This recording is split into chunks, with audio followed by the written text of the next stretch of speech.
Hi everyone, today we will talk about how to fix or how to solve TikTok banned accounts. To know how to fix or how to solve TikTok banned accounts, you should just go to settings like this. We will click. After that, in this page, you will go to apps, default apps, app settings. When you will see this list, you will go down to find the application of TikTok and you will enter. Then in this page, you should to go to force stop. When you will end this, you will enter to storage. After that, you will click clear cache. Then you will go to click clear data.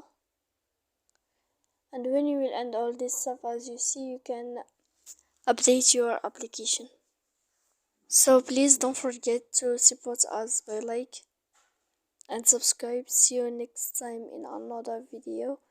And thank you for your attention.